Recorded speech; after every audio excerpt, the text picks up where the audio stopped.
After our Constitution was approved, Benjamin Franklin said that it promises the nation permanence.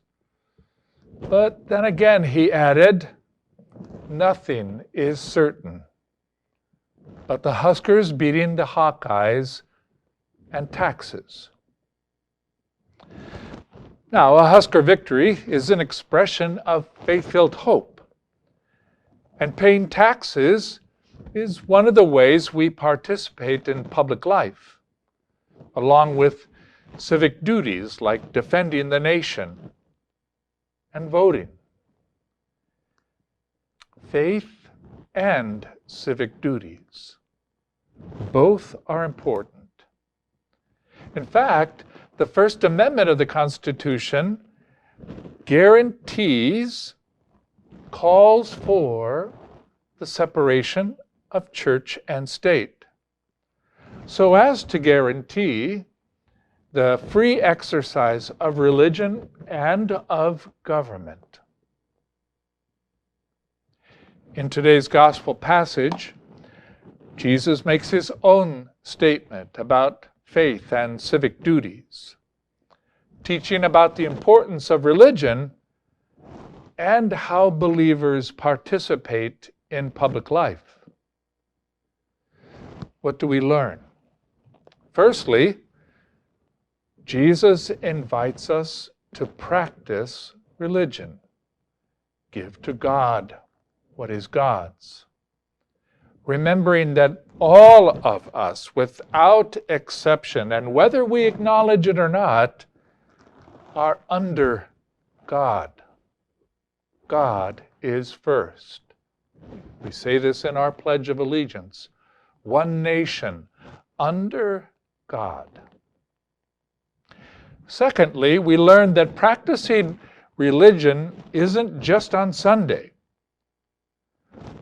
Mass in church on Sunday fulfills our duty to worship God, but it also has the purpose of transforming us so that we can go out and transform the way we live on weekdays.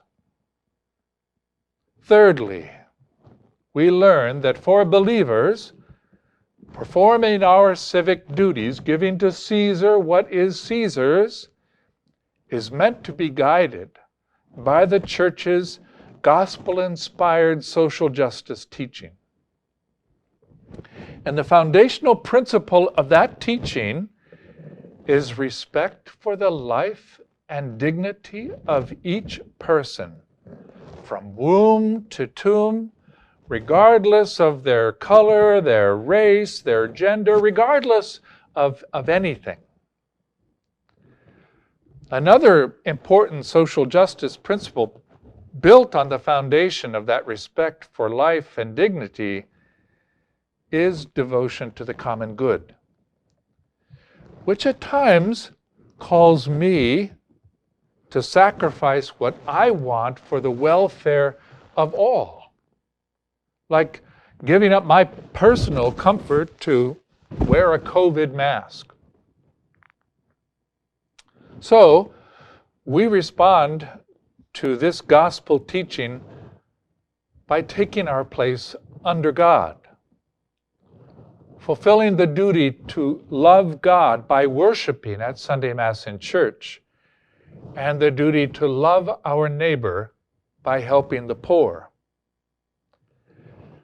We also bring our faith to bear on public life, on our civic duties, guiding what we do by a devotion to the common good and by a respect for the life and the dignity of all peoples.